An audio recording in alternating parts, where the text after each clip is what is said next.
আসসালামু আলাইকুম রহমতুল্লাহ। মার্কাজুল হুদা অনলাইন মাদ্রাসার পক্ষ থেকে সবাইকে জানাই আন্তরিক অভিনন্দন ও মোবারকবাদ।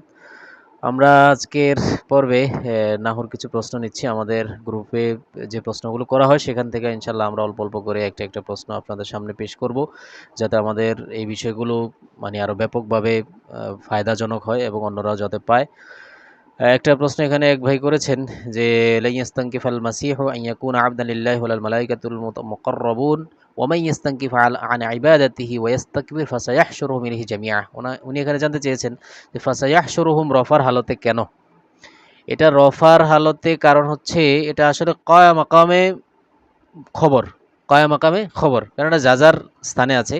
ওমাই ইয়াস্তানকিফ, ইয়াস্তানকিফ এটা হলো শর্ত, কয়া মাকামে মুবতাদা। হ্যাঁ, আর ফাসায়াহশুরুহুম ইলাইহি জামিআ পুরা জুমলাটা হচ্ছে এখানে রফার হালতে, মানে কয়া মাকামে খবর। এই জাতীয় যতগুলো আয়াত আছে মান দিয়ে ব্যবহার আছে, হ্যাঁ, যত জায়গায় আছে সব জায়গায় একই। এটা সবাই বলে মহাল্লান রফা। কেন রফা বলে?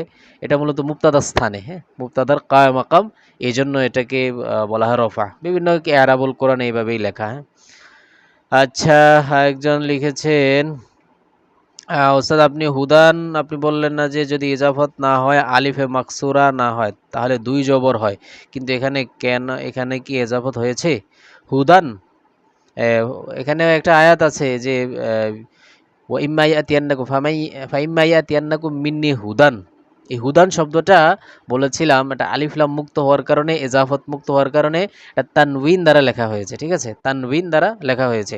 কিন্তু যখন আলিফ লাম যুক্ত হয় তখন খাড়া জবর দ্বারা লেখা হয়, যখন ইজাফত হয় তখন আলিফ দ্বারা লেখা হয়। এই কথাটা এখানে বলেছিলাম, উনি স্পষ্ট বুঝতে পারেন নাই আমাদের গত ফ্রি ক্লাসে। গতকালকে গত রাত্রে আমাদের ফ্রি ক্লাস হয়েছিল। যখন যখন এজাফত হয়, যেমন হুদায়া, এখানে আলিফ দ্বারা লেখা হয়েছে হুদায়া। আবার মা'নাহু, এখানে মা'নাহু, মা'না এটা ইসম মাকসুর, কিন্তু আলিফ দ্বারা লেখা হয়েছে কেন? এজাফত হওয়ার কারণে।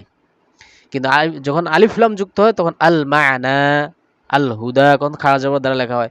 যখন সবকিছু থেকে মুক্ত হয় তখন মা'নান, হুদান, তখন তানবিন দ্বারা লেখা হয়। হ্যাঁ, আশা করি বুঝতে পেরেছেন। ভিডিও বড় হয়ে যাবে, 2 মিনিট, আজকে এই পর্যন্তই। আসসালামু আলাইকুম।